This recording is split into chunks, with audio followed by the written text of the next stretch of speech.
With the best brand of football in Idaho, this is the 8-Man Prepcast on IdahoSports.com. That's right. Welcome in another edition of the Idaho 8-Man Prepcast at IdahoSports.com, talking about the 8-man game week in, week out in the state of Idaho. My name is Brandon Baney. That guy is Will Hoenike. Will, we have reached the postseason. All that hard work during the regular season leads to this weekend. What an exciting time, huh? Oh, you actually worked hard? Yeah. No, this is what it's all about. And I know there are a lot of teams not at the dance, so to speak, that have, put the football gear away and grabbed their wrestling shoes or their basketball shoes, and they're getting ready for the next sport. But for the teams that are still playing, boy, this is what it's all about. Yeah, I think people think I just talk sports all day and do there's a lot of other stuff I do that is behind the scenes, but we're at that time of year where it gets very busy, but we're very excited. As of right now, it's not officially set in stone, but there are 29 games around the state of Idaho for the opening round of the postseason, and IdahoSports.com at the moment will be broadcasting 22 of the 29 first round games, which is pretty darn impressive if you ask me. That's really good. Yep. I'm excited. I'm excited for that because I didn't get the call this week. So I'll be sitting at home over the 3 days, just, checking out games, different classifications, different areas, different teams. It's going to be fun. It's really weird because where you're at in the Treasure Valley, Will, there's not many games, period. It's going to be a quiet week in the Treasure Valley. Yeah, that it seems to happen. It either seems to be like 18 games here or like one. There doesn't ever seem to be much in between. Yeah. Anyways, 22 of 29 games with live broadcasters that know the teams, know the players. You're not getting just a still shot. You're not getting people that don't know the teams and the players and the stories. You're getting the best. And that is with IdahoSports.com. It's something we take pride in. So again, you can go to our website, IdahoSports.com, click on game streams. It's right across the top of the homepage to see officially what we will be covering this weekend. So, and of course, of the 22 games we're broadcasting, several 8-man contests. This is the time of year where my alter ego comes out, Will. Brackets Baney, because I love looking at the brackets and breaking down the action. So we're going to throw them up on the screen here. It's going to lop off half our face. It's going to look real awkward, but not awkward. It's going to be an improvement, man. Let's not kid ourselves. Right. We didn't get here because of our stunning good looks. We got it because nobody else wanted the job. No, I'm just kidding. Okay, so if you're watching the video version of this podcast on the IdahoSports.com YouTube channel or Facebook page, you'll be able to see the bracket up on the screen. Maybe make the screen full size so you can see a little more clearly. If you are listening audio only at IdahoSports.com and wherever you download your podcasts, that's totally fine. We've got all the brackets right on the homepage at IdahoSports.com, and you can follow along there. You'll definitely want to use our brackets. There are other brackets floating around out there on other places that don't have complete info. They're missing some times and dates and locations, and we've got all that information except honestly, at this point, as we're recording this on Tuesday afternoon, Will, one game we still don't know yet. If there's any Clark Fork or Castleford fans out there, I'm sending out the bat signal. Could you please tell me when your game is going to be, what day and what time? I know it's going to be in Clark Fork, but I don't know anything beyond that. I'm putting a call out, so maybe we'll see if one of the fans can tell us when that. Well, is that a game that maybe they would play at Holt Arena or something, just because the distance between Castleford and Clark Fork that's pretty significant. So we know it's going to be up north, right? It's Clark Fork is supposed to be the host school. Maybe it's the secret game. Maybe it's the game that no one's supposed to know the outcome. And then, the next week, who would they play? Hang on, let me get my D2 bracket up. Let's pull it up. Let's do it. So that's Council. That's the 1A D2. The winner of Clark Fork Castleford plays Council. Maybe they've agreed that Council can go ahead and set the day and time for that, but they just don't know who their opponent's going to be until they get off the bus. Oh, that would be fascinating for sure. Yeah, that's, we're joking here, of course. We haven't heard back from anybody at either of those schools yet on when that game is going to take place. So if you're a Wolves fan or a Wampus Cat fan, let us know. We would love to complete our bracket here because, as you'll see, here's the 1A D2 bracket. In the opening round, let's just start at the top. You've got Water Springs hosting Camas County Friday afternoon at 3:30. No lights at Water Springs Field, so this will be one of those matinee games. Will, if you'll remember, last year the official kickoff to the Idaho football postseason involved Camas County playing a 3:30 game. It was at North Gem, and the Mushers scored the biggest upset of the opening round. This time, I think Camas County, despite being the road team, comes in as the favorite. Yeah, probably. Water Springs is a solid team. Drew Plocker, we've talked about him a number of times on this podcast. Outstanding athlete, contributes in every aspect of the ball of the game for Water Springs. But you go to that Camas County side, you've got the three Smiths and all of their buddies, if you will. It's a very balanced team. It's a very fast team, and they may be seed 4C. But I think there are people that would argue that once you get beyond Kendrick out of District 2, the next three teams in a lot of people's minds might all be from District 4. That might be those top three, those Dietrich, Castleford, and Camas County. So, I don't know that the Mushers, I don't know if you could call them your typical 3 seed. Yeah, they finished third up in District 4, but that's because the two teams that were ahead of them are arguably two of the best three teams in the state.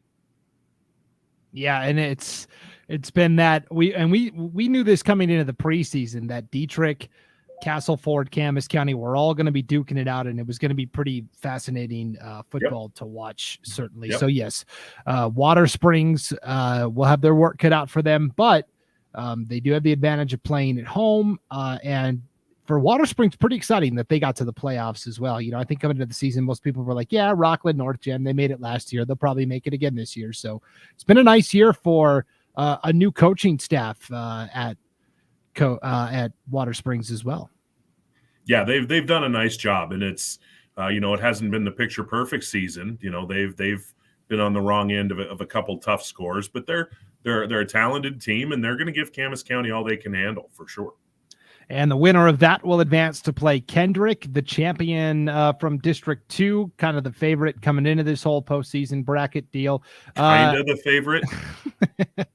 Well, I didn't want it to be so declarative, but yes, they're the heavy favorite. How about Kendrick actually got to play a full game finally last Friday? Will, they played Deary in their regular season finale. Yep.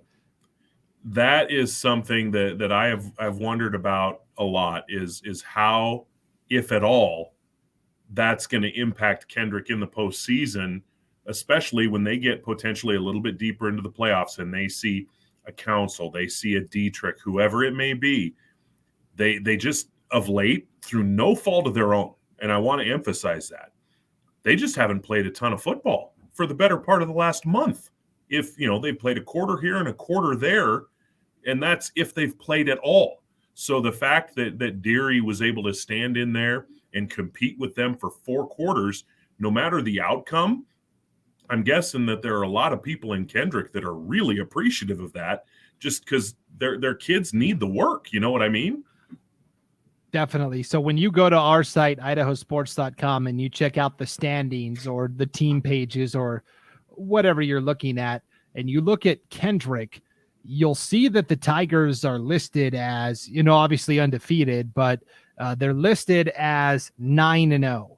Now, of that 9-0 record, one of those quote unquote wins was a forfeit. Timberline had the forfeit, so they didn't actually play that game, but it counts in Kendrick's ledger, especially for the conference.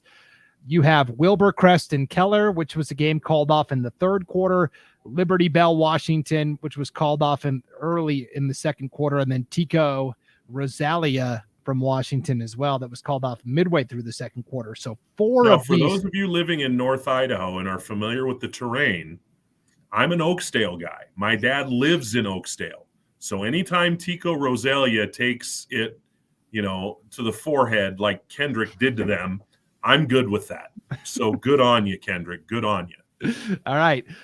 So of those 4 wins, really it equaled not even an entire game of football.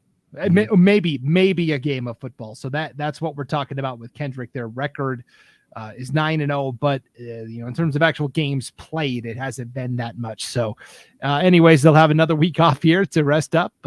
Lane Clemenhagen had an 85-yard punt return for a touchdown Friday night. Ty kept 6 of 9 passing, his usual stat line. And we'll see.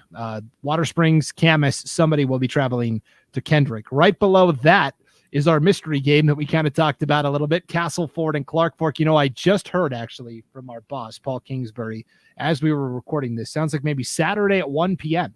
in Clark Fork, which would be cool. Clark Fork's a great place. For people who've never been up to that Lake Pend Oreille area, Sandpoint, Clark Fork, etc., I'll take it over McCall. I'll take it over Sun Valley. I'll take it over pretty much any quote-unquote resort destination area in this state. It's a beautiful, beautiful, beautiful area up there. I love it. I love that part of the Panhandle. Just as far as, I'm looking for somewhere to take my family for a vacation. That area is number one, and to me, it's not close. Yeah, and we've talked about this throughout the season, how exciting it is that Clark Fork actually gets to compete in the playoffs. Finally, the North Star League got 2 bids to the postseason instead of the one that Mullen St. Regis has kind of had the stranglehold on the last couple of years. Obviously, I think, again, second game in a row where the road team is probably favored. Castleford's been a top 5 and really a top 3 team most of the year, right, and most of the rankings and metrics. And, Castleford's got all of those interchangeable athletes, Ethan Rowland and Jamie Ramos and Gabe Mahana, and really good blocking up front. Clark Fork's got Chase Sanro. Is it Chase or Carter? I can't remember. Carter was last year. Chase is this year. Okay. Chase San Roman, who's a great running back. But for Clark Fork, they need to play their absolute best game of the season, I think, even though they're playing at home. They've got the home field advantage, and they're a pretty good team. It's going to be tough for Castleford to ride the bus for what's going to feel like a week from the Magic Valley almost all the way up to Canada. And metaphorically speaking, not literally, but metaphorically, to get off the bus and go play. And you mentioned that the Clark Fork, that community, that team, they're going to be pumped just to finally be back in the playoffs for the first time in several years. So, I expect this to be a fairly close game. I do think Castleford has a little bit of edge athletically. So as long as it's not like some sort of a monsoon or a snowstorm or something that mitigates Castleford's athleticism a little bit, I would expect Castleford to win, but I can easily see a scenario where Clark Fork finds a way to get a win and to keep playing. Yeah, and then I just looked this up, Will. 631 miles from Castleford to Clark Fork, 10 hours, 13 minutes. No, and I'm going to guess, just because most schools don't exactly travel, first class charter airfare. 630 miles on one of those yellow school buses. Personally, I'll pass on that. Yeah. I'm sure the players are going to be excited to get on the bus and go, but man, that's going to be a long, long, long bus ride. Yeah, for sure. Castleford and Clark Fork have met fairly recently, Will, not in football, but in volleyball. They played each other at the state volleyball tournament 2 years ago. Castleford swept the Wampus Cats. And so that's really where this renaissance kind of started at Castleford, this great group of male and female athletes that have come through the school. The volleyball team was very successful 2 years ago. And then obviously last year with Castleford's deep run in the playoffs, it's been a nice little renaissance period for Castleford. I know the fans there are very excited. So yeah, it's going to be interesting to see where it goes from here, because this is a senior heavy team. I don't want to say the window closes, because I don't think you can ever say that in 8-man football, but they're going to have to retool things a little bit, and they're going to need some kids to step forward next year. But if you're one of those seniors, if you're that coaching staff, if you're that community, okay, we'll worry about that in June and July. Let's go do some damage now. Let's see if we can get a banner to hang up in our gym. Definitely. And so the winner of that will advance to play Council. The Lumberjacks were the champions of District 3.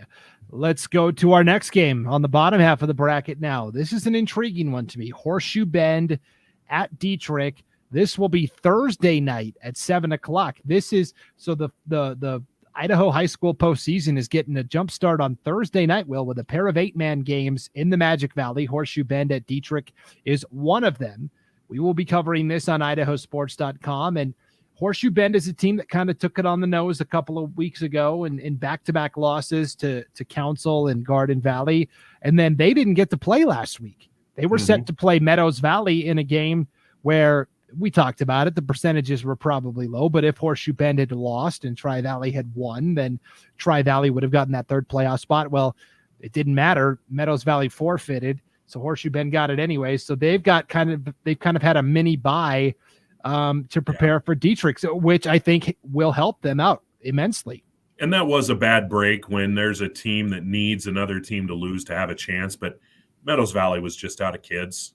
They were, those kids and those coaches were competing their butts off with just the bare minimum of kids for the better part of the last month. So it's unfortunate that it happened, but it did. But you're right. I think the break for Horseshoe Bend, I think can be a good thing. Rest up any bumps and bruises, because just like, whoever goes into Kendrick in 2 weeks, whether it's Water Springs or Camas, whoever, Horseshoe Bend is facing another 1,000-pound gorilla. Dietrich, they got first place votes in the coaches poll, and I don't think anybody really saw that coming a month ago, not out of disrespect for Dietrich, but because everyone thinks so highly of Kendrick. But now people who are coaches are starting to look at that Dietrich team and say, you know what? Maybe they've got something there. And I'm going to go ahead and pat myself on the back, because I've been on the Dietrich train since August. And I think that they have a chance. They're on the opposite side of Kendrick. If it works out where Dietrich and Kendrick are in the state championship, I think that has a chance to be a really fun football game. But Dietrich is going to have to go through Horseshoe Bend and then Rockland and then someone else in the semifinal to get there. So they've still got some work to do. But it's a tough draw for Horseshoe Bend, because Dietrich is a very, very good team. Cody Power, Peyton Snedden, you go down the list, Perkins, Robeson, you got just a number of kids in that Dietrich, huddle that can hurt you. So it's interesting. Each of these teams now has had, and Horseshoe Bend, I think, probably knew that their game against Meadows may not happen, right? Coaches kind of know. Yeah, I don't think that was a huge surprise. Yeah, so they, instead of preparing for Meadows Valley, they could have taken some time to prepare for Dietrich. Whereas Dietrich had a game last week. Maybe Horseshoe Bend's coaches all jumped in, Coach Elliott's VW Beetle or whatever it is he drives, and they went and watched the game. You see that a lot. Yeah. When I went up to that a few weeks ago, I went up to watch Council and Garden Valley play. There were other coaches from the Long Pin that were just there to watch the game. So, if they had a chance, if Coach Elliott at Horseshoe Bend and his staff, if they had a chance to sneak away and go watch Dietrich themselves, there are things you're going to pick up watching it in person versus just watching a coach's film. So I wouldn't be surprised if they knew and they were able to plan for this, to have that ability to go watch. I wouldn't be surprised if one and or multiple coaches went. Yeah, that's another wrinkle to this matchup that's pretty intriguing. Winner of this game will get Rockland. Rockland left no doubt. They were the best team in the Rocky Mountain Conference. They beat North Chem pretty easily. In terms of, who matches up with Rockland, I feel like Dietrich is pretty similar to Rockland, right? They can air it out. They've got big, tall playmakers that they can get the ball to. Horseshoe Bend is more of the ground and pound, right? Your classic 8-man team. And so I don't know if it was Horseshoe Bend against Rockland, I could see the Mustangs giving Rockland some problems with a ball control offense, but be interesting. Yeah, it will be interesting to see, because Rockland has played pretty well the last couple of weeks, obviously to get to the, to win their district and to earn the A seed out of District 5 and 6, but they're 4-4. They've had a couple of tough weeks. They've had to make some adjustments. The thing is those adjustments, moving Teague Matthews from wide receiver to quarterback and moving Gavin Perman out to wide receiver, they seem to be working. Yeah, those two alone connected 3 times on Friday. for touchdowns. So yeah, we will see. And then our last matchup at the bottom, Lewis County. Last year the Eagles were kind of favored against Timberline in that final game of the year, and that was a wild shootout. It was like 80 something to 70. I mean, it was crazy. At the time, head coach Monty Madrell said, well, we didn't make the stop we needed. It was our defense didn't play that well, and the winner of that game was going to play Carey last year anyways, and he kind of made a joke about, hey, we just didn't want to play Carey. That's why no kidding. Get out of the way, let him go. Yeah, right. So, but this year they get redemption in a much different game. 28-6 was the final. This is a Lewis County team that's learning how to win and play without its top playmaker in Ty Hambly. It's kind of wild when you think about it. Ty Hambly as a junior was the conference's MVP, in a conference that includes Kendrick, and includes other good programs. Hambly was that good last year. And then he gets injured. You go back to whatever it was, week 3, I think, when they were playing Council, who is in this tournament as well. And they got tackled at the 1-yard line on the last play of the game, or they would have beaten Council. And that was the game where Hambly got hurt. He played through it. He played basically 2 quarters on one leg because he injured his knee. And yet Lewis County, for the most part, they're 6-2. They lost that game. They lost to Kendrick. But other than that, the Eagles still took care of business. So they may not be as flashy. They may not be as explosive. But what I've been really impressed with watching them go along, they're still finding a way to win football games, and at the end of the day, that's what matters. And Garden Valley as a team, they've only lost once. They only lost that Council game. So maybe these two can swap war stories about how they really don't like the Council Lumberjacks. But, these are both they're two good teams that know how to win. I think the depth, if you will, is going to be advantage Garden Valley. When I watched Garden Valley, they were, and granted, let's take it with a grain of salt. They were playing one of the top 5 teams in the state. They had to grind it out a little bit on offense. They had to work on offense. They had players, and Tacoma Kelly got hurt, and he had to go out of that game at one point. They weren't able to hit too many home runs. And it seems like, from what I've been able to see of Lewis County, they don't give up a ton of home runs. So maybe this is, and by 8-man parlance, this is a low-scoring game, but maybe it's a 38-28 type game, 28-12, something like that. And maybe it's that sort of game. Garden Valley has some tough between the guards runners, and if they're able to establish that, they're going to be tough to stop. Yeah, you mentioned it. Lewis County has kind of changed to your classic power rushing team. Wyatt Webb and Gage Crow and Aiden McLeod have all elevated their game in recent weeks to where before, if you told Lewis County fans that it's going to be a shootout, they'd go, yeah, we like our chances. Now it's the opposite where, hey, the lower the score, the more that's going to favor us. It's been a really interesting twist that Lewis County has had to adjust to, and they've made the twist pretty well. So again, that speaks highly of not only the coaches, the ability to adapt the game plan and to adapt what they're going to do, but also to the kids to be able to go out there and execute it. Because when you're used to turning around and seeing where Ty Hambly is and just saying, Ty's here, Ty's going to take care of us, to wake up, one morning and realize he's not there anymore, but still be able to shift on the fly and win a lot of football games. How many times, Brandon, have we seen a team that has had like that one guy, that one star, and that star gets hurt, and all of a sudden the team loses 3 or 4 straight games until the other player gets back? We see it on nearly a yearly basis. And Lewis County, to their credit, it may not have always been sexy. It may not have always been flashy. It may not have always been beautiful or even pretty, but they found a way to keep winning football games. Yeah, and you mentioned that you mentioned that Garden Valley is the team that has better depth. Last year, the Wolverines made the playoffs and had to travel to Rockland for the opening round. And I called that game, and it was the opposite, where Garden Valley was the team that was a little dinged up. They ended up playing, I think, 3 different kids at quarterback in that game. They had a pretty awful leg injury, in the third quarter of that game that kind of took the wind out of their sails. And so for Garden Valley, this has been a nice turnaround for them to be the team that's got some depth and some playmakers to work on. They were really running on fumes almost last year when they got to that. And they're still a pretty young team too. Aaron Noakes, Jaden Hunt, the heart and soul of that Wolverine defense, they're seniors.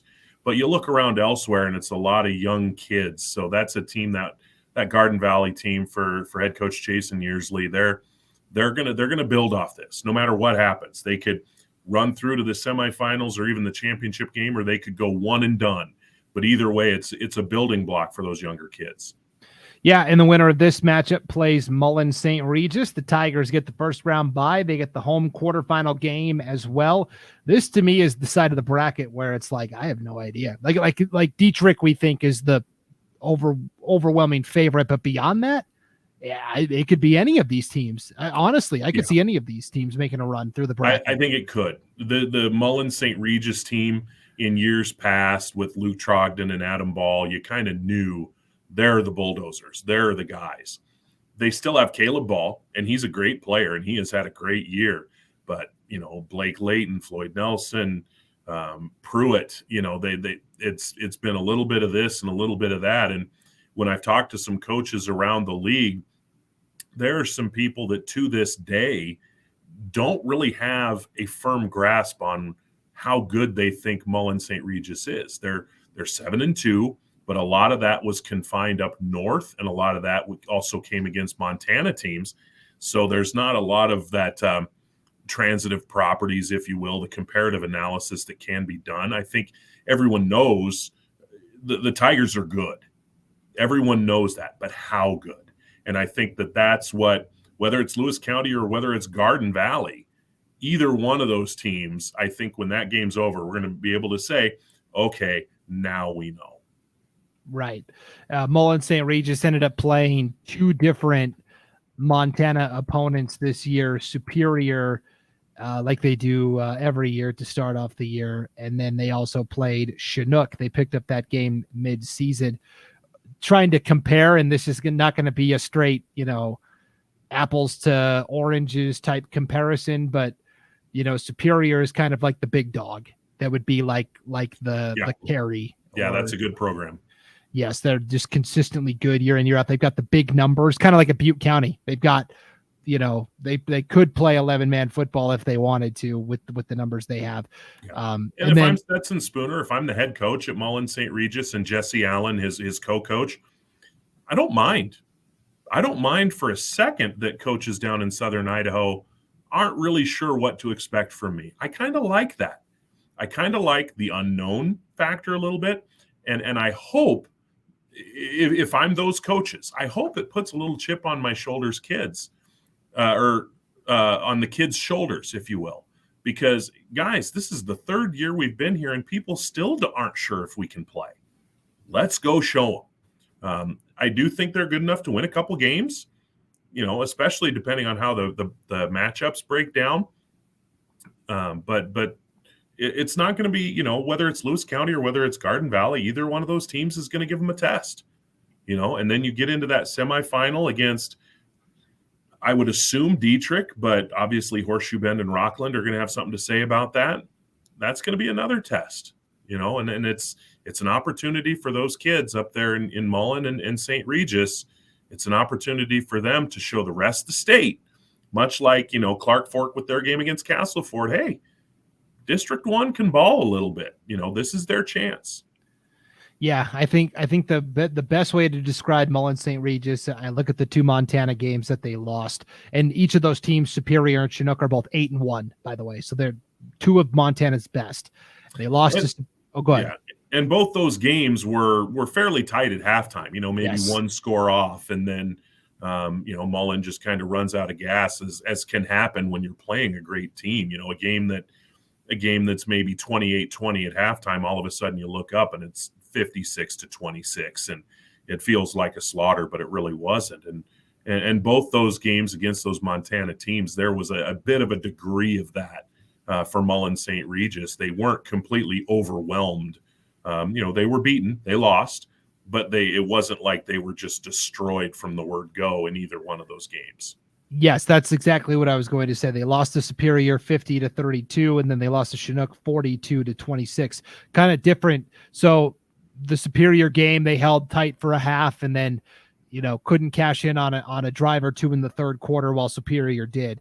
The Chinook game was the opposite. Mullen started slow and got down 2 scores early, and then matched Chinook score for score the rest of the way, but they could never make up that 2-score deficit. They fell behind early. So to me, it comes down to, if Mullen St. Regis can cash in on their offensive drives and not have any empty possessions, they can hang with any team in this bracket. Yeah, avoid the turnovers. Maybe I just should have let you talk instead of cutting you off and running on and just let you make your point. No, that's totally fine. I do think, though, they have to almost score on every drive, because defensively, they, against the better teams, they give up big plays, and they've given up some points. So for Mullen St. Regis, it's possible their degree of error is lower than some other teams that are in the field, I would say. So that's the 1A D2 bracket. Let's talk 1A D1, where there was some interesting stuff going on with the Max Preps rankings, Will, even up till Sunday, where at one point we thought, okay, the bracket's been updated. You had Murtaugh as the 9 seed at Lighthouse, the 8 seed, even though Murtaugh had just defeated Lighthouse. And you're like, how the heck does that work? And then they came out with a very late update on Sunday, and it had flip-flopped. And Murtaugh now hosts Lighthouse. This is at the bottom of the bracket. We're starting there because they play on Thursday night to kind of kick it off. That's a game that I will be at, Will. So I'm very intrigued to see Lighthouse and Murtaugh, the rematch. They played only a week ago. How do you think the rematch goes? I think that's an evenly matched game. I think that you got Lighthouse, a team that they'll spread it out and they'll go crazy a little bit on you. Jack DeJong, the wide receiver, and Justice Schrader, the quarterback. That's a good tandem there. They're going to make some big plays, and whereas Murtaugh, it's not like they're not going to make big plays, but they may be a little more likely to get behind their pads and pound on you a little bit. And I think it should be a pretty good football game. I think the team that takes care of the ball, and I know people are saying, duh, Will, no kidding, but the team that takes care of the ball is probably going to win for exactly the reason you said when we were talking about some of those D2 matchups. If you turn the ball over a couple of times, if you come up empty a couple of times, and then you subsequently don't get stops, and all of a sudden you're chasing 14, 16 points right out of the chute, that can be really tough to make up. So ball security, I think, is going to be pivotal in that matchup to see who can get it done. I like Murtaugh by a whisker, but will not be even kind of surprised if Lighthouse Christian wins that game, because as we expected, as soon as Lighthouse Christian got out of Murderer's Row, those first 5 games, I think all those teams are in this bracket. As soon as they got out of Murderer's Row, they've been okay. They've been a pretty good football team. Yeah, so Murtaugh won that matchup last Friday, 28-8. And Murtaugh came in with, I think, an excellent game plan. We know that Lighthouse Christian wants to throw the ball around the yard and score lots of points. Let's run ball control and keep the ball away from them. Yeah. And I mean, look at these numbers, Will. Reagan Fitzpatrick had 26 carries for 172 yards and 2 touchdowns. Eli Merrick added 114 yards on 16 carries and 2 touchdowns. As a team, Murtaugh rushed for 392 yards. They had 413 yards total of offense. They pretty much stuck exclusively to the ground game, kept that Lighthouse Christian offense off the field. And yeah, they only won 28-8, but they cashed in on just about every drive and chewed up the clock along the way. Well, and that's the thing in 8-man football. I think people who aren't familiar with 8-man football, they expect it to just be 80-yard touchdown upon 80-yard touchdown upon 80-yard touchdown. But if your game is ball control, and you've got, whether it's a fullback or it's a halfback, either one, that can just kind of get right in between the guard and center and pick you up 4 or 5 yards every time, and you can have a couple of 5-6 minute drives, you can flip a game. You can flip a game big time and not even have a single 10-yard run. Everybody loves the 80-yard runs, but I'm sure there are a lot of coaches that'll tell you, You can give me one 80-yard run or 10 8-yard runs. Give me the 10 8-yard runs because that just took 4 minutes off the clock. That's right. And you mentioned it for Lighthouse Christian. The turnovers hurt them. Justice Schrader, 6 of 17 passing, through 3 interceptions. And Lighthouse as well was 0 for 7 on third down, which they can't win if they can't convert third downs. That's just tough. You can't play behind the sticks against anybody, especially a team that is running the ball effectively and keeping the ball out of your offense's hands. Yep. And so first-year head coach at Lighthouse, Jason Smith, is kind of come in with this experiment. It's not an experiment for him. It's an experiment for Idaho where he runs this wide-open spread offense, and it's worked very well for him down in Florida. I'm very interested to see how it works as we get to colder weather and into the postseason. It'll be fascinating to see how that style develops here. But what an opening round game. The one right above it, Will, might be even better. And this is another game that I'll be at on Saturday. I made sure I got the good 8-man matchups here. You got some good ones. It's Clearwater Valley, the 10 seed at Raft River, the 7 seed. The Trojans are a little dinged up right now. They're hurting a little bit. And so, if you look just at the scores the last couple of weeks ago, boy, Raft River's not coming in with much action, but really injuries are catching up to them. That's going to be, I think, the determining factor for this game is Clearwater Valley. Generally speaking, they're pretty healthy, but what they also are, which we have seen a couple of times right here on Idaho Sports, games that I've seen myself, they're willing to play a fairly physical brand of football. They're willing to, Bass Myers and Anthony Carter and Louis Fabi and you go on down the list, Carson Schilling, Tiago Pickering. They're willing to play kind of a physical, get behind the pads and bang on you kind of game. And if Raft River is beat up, and let's not lie about it here, they're pretty beat up. They'll be the ones to tell you. They're not, they may not be better than Cary. They're not 50-0 worse than Cary. So if you're Clearwater Valley and you have an advantage, and that advantage is maybe we're just going to play some power football here, especially when you're going on the road to Raft River. That's a tough place to play. If you can take that advantage and you can lean on them a little bit and basically do what Murtaugh did to Lighthouse Christian, if I'm Alan Hutchins, if I don't have to throw the ball, I don't know that I am throwing the ball, even though maybe some big plays present itself. But if I'm able to lean on you a little bit by running the football, he's got a number of kids who are very capable runners. I think that's where I would lean. I think I would make Raft River stop me and make me throw the football. And if they do, hats off to Chad Evans and his kids. That's great work by them. But I think that's how I would start. And I just think too, Raft River, it's not like they backed into the playoffs or coasted into the playoffs, but I think they've known for several weeks now that, hey, max preps and all that good stuff, and we're in good position. We're going to have a playoff spot. And they've had a couple of kids out for the better part of a month now, and I don't know what their situation is as far as getting back, but like Treg Whitaker, one of their more valuable players, he's been hurt and he's been out. Tate Whitaker, looked like he went 12 rounds with Mike Tyson a couple of weeks ago. So those are some important players. These aren't like backup linebackers twisting an ankle on kickoff coverage. These are really important players that Raft River has been playing without or in limited capacity in the last few weeks. And that really impacts what the Trojans have been able to get done. Yeah. And so you look at it in Raft River, I think for a while has known, we're in the playoffs. We would have to really stumble across the finish line to not make the playoffs. Conversely, Clearwater Valley's been in playoff mode now for what, a month?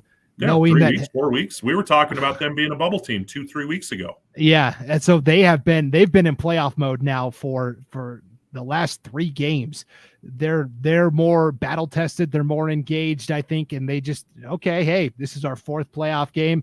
We've had to go on the road to other places to win. Let's go ahead and do it again. I really like Clearwater Valley in this matchup for that reason. They've just been locked in and engaged in playoff mode for a long time now. Yeah. And I mean, I've had a few people that have asked me, and it's a conversation we've had on this podcast, what's Clearwater Valley doing as a 10? What did they need to do to grow that score. And we've talked about the transparency or lack thereof of the Max Preps rankings, but there are people, and they're not just people from Kuski. There are people, that I've talked to from multiple venues, if you will, that have said Clearwater Valley is the 10. Okay, not really seeing that one.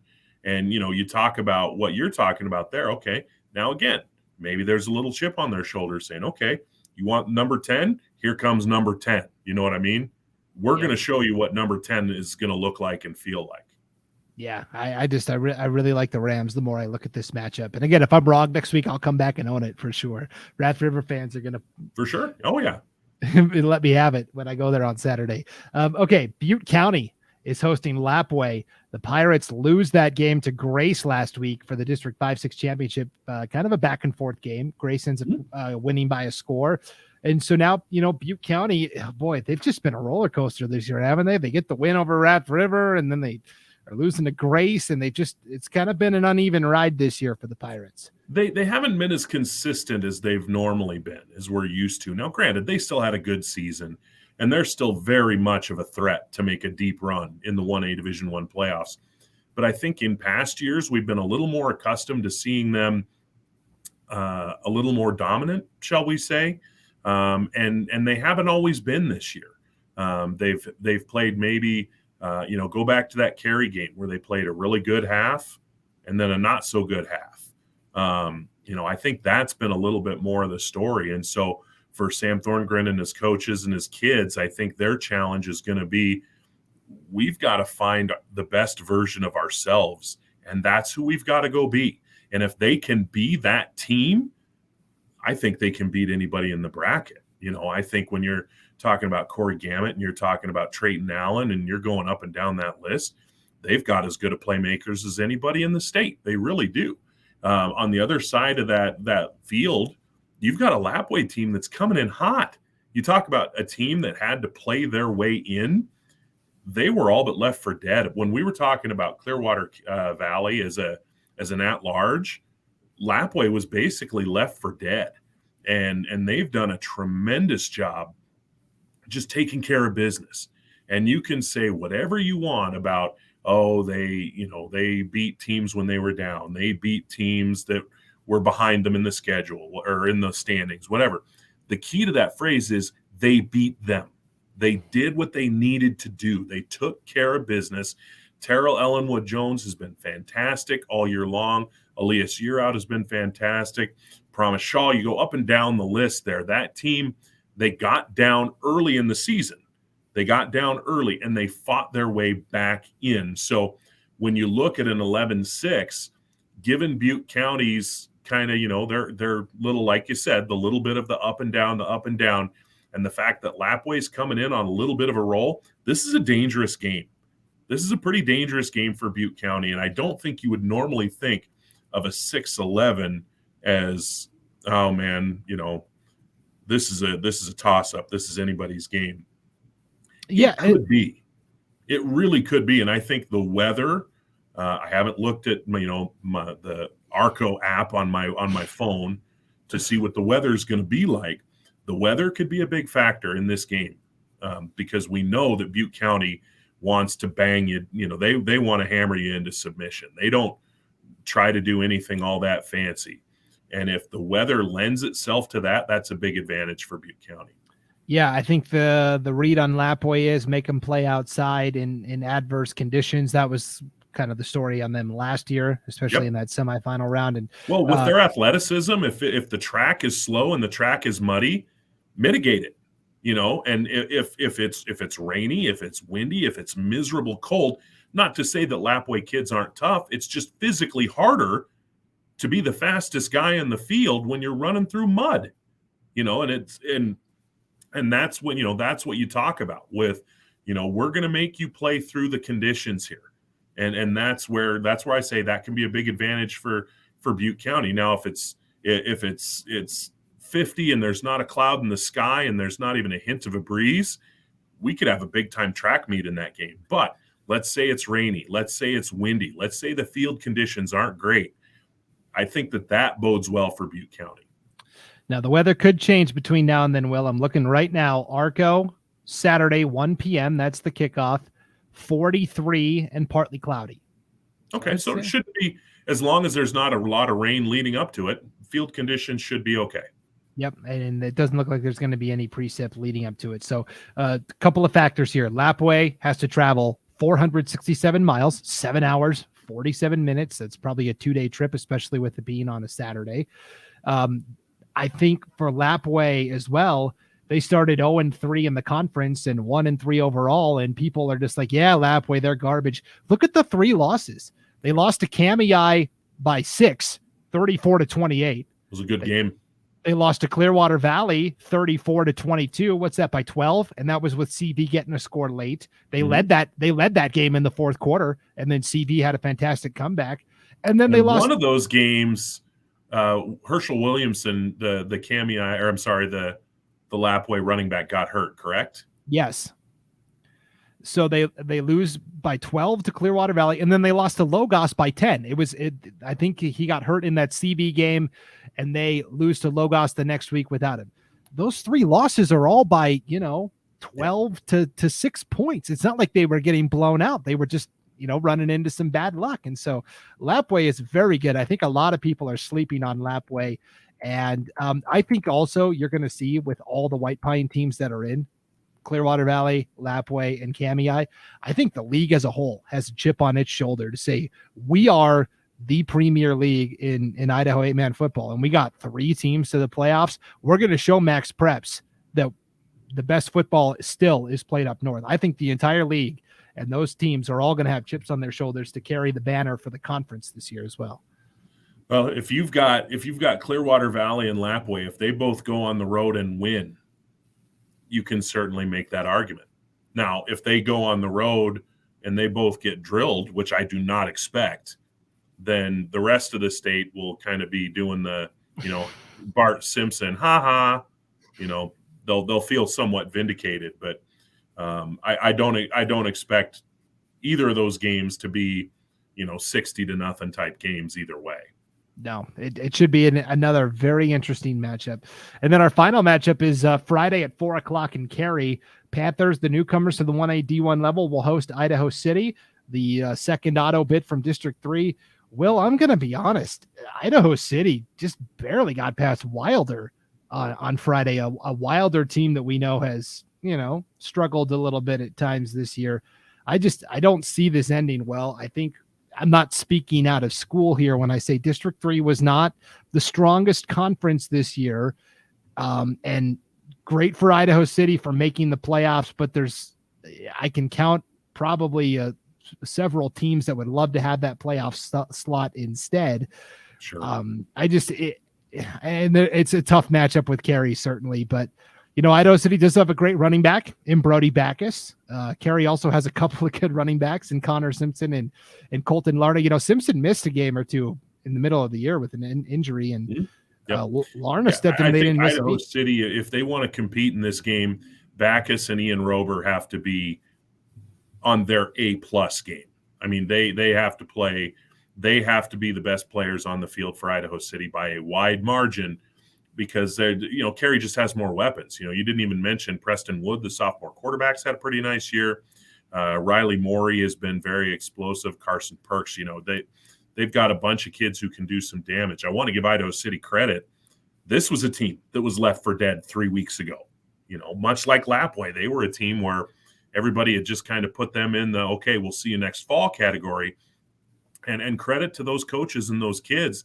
They found a way to get it done, and they found a way to get in. And if you ask any of those teams, you talked about those teams, Logos, Troy, Valley, Glens Ferry, you ask Prairie, you ask any of those teams, would you rather be sitting at home this weekend, or would you rather be in Cary, Idaho, playing the Cary Panthers? 100 out of 100 would choose to be in Cary, Idaho. So every one of them wishes they were in Idaho City's shoes right now. That said, this isn't a great matchup for Idaho City. I know Jason Rober, the head coach up there. He's a great guy. He's very highly respected coach. He'll have those kids ready to play, but he needs big games, and I mean big games, out of his best players. If he gets that, maybe they have a chance to make a fight out of it. Yeah, it'll be interesting. That'll be one of the earlier games on Friday, so that may set the tone for what else we see the rest of the week. Before we duck out of here, we did want to mention with Carey last week, we were there for the game against Rat River on IdahoSports.com. Before the game, they made the announcement that Lane Kirkland, in his 22nd year as the head coach of the Carey Panthers, is retiring after this season, which is just bravo on a tremendous coaching career.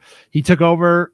His dad had been the Carey coach for 19 years prior to that. So kind of like at Lakeland last year, where Tim Kiefer retired as the football coach after his dad, Terry Kiefer, had coached forever.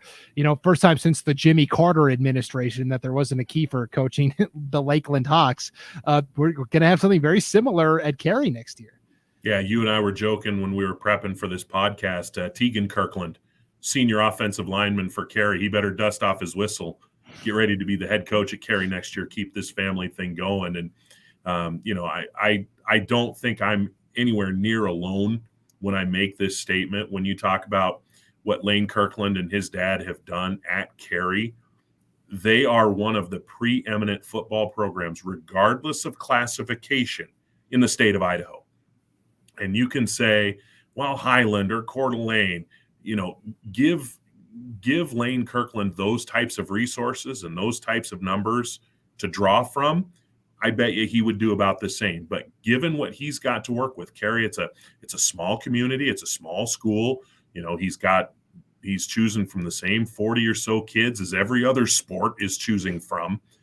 And all he does is win 7, 8, 9 games a year, compete for state championships. And they've been doing it for 2 decades, for 3 decades. It's amazing what they have done. And you give me that choice. You give me that, Capital or Carey, Eagle or Carey, Twin Falls, Bishop Kelly, whoever, or Carey. Carey as a program, when we keep it all relative, sure, if you put Carey on the field and say, go play, insert 5A school here, it may not go well. But let's remember, they beat a 4A school a couple years ago. Let's remember that. When you keep the context of the program size in mind, I will put Carey up there against any program in the state of Idaho as far as this, Carey should be on the Mount Rushmore, if you will, of Idaho high school football. That's how good they've been for the better part of 3 decades, if not longer. Yeah, you mentioned during the pandemic, Carey played Wood River because they're both in Blaine County and the COVID protocols were pretty strict there. So they were like, well, let's just play each other since we can't play anybody else. And they did 11-man football when Wood River had the ball, 8-man football when Carey had the ball. And it wasn't close. That was the thing. It wasn't like it was 14-12. No. Carey whooped them. Yep. And so Coach Lane Kirkland obviously has developed great football players, but he's developed great people that have gone on both in Idaho and Carey and nationwide that have done incredible things. And that's really the bedrock of his program is, we're going to go out and do well and compete and give our best in the football field, but we're also going to make sure that you are the best person you can be when you leave these halls at Carey High. And so it's just been a tremendous career. And the other thing too, is they've had some assistant coaches that have been there a long, Lane Durchie has been coaching since 2006 with Lane Kirkland. So, there's a long time assistant that's been there. It'll be very interesting to see, who fills that position moving forward. Big shoes to fill, certainly. Yeah. And I'm also a little bit concerned about our boss, Paul, kind of the Carey, Idaho correspondent for IdahoSports.com. If there's ever a game to do in Carey, Paul's signing up for it because they bring him cheeseburgers and Mountain Dew until he can't take any more. So how's he handling the news? Is he doing okay?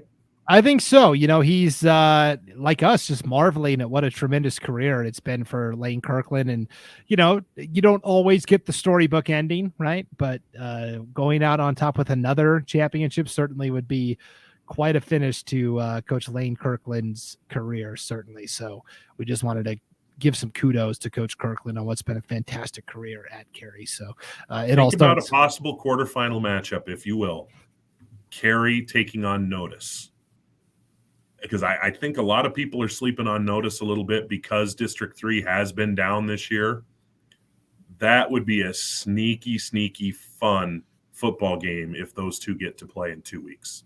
We've got you penciled in to do that game for us, Will. So make sure your calendar's clear. I'm looking forward to it, and I certainly hope it comes to pass because, Connor Simpson and Colton Larna against, Carter Woodland, that kid, I don't know, in years past, and we can go into this more next week. In years past, I think there's been pretty clear cut. Okay, this is our D1 player of the year. This is our D2 player of the year. I'm not sure that I'm feeling a clear cut player of the year. I think there's any number of ways it can go, a lot of which might get determined over the next few weeks.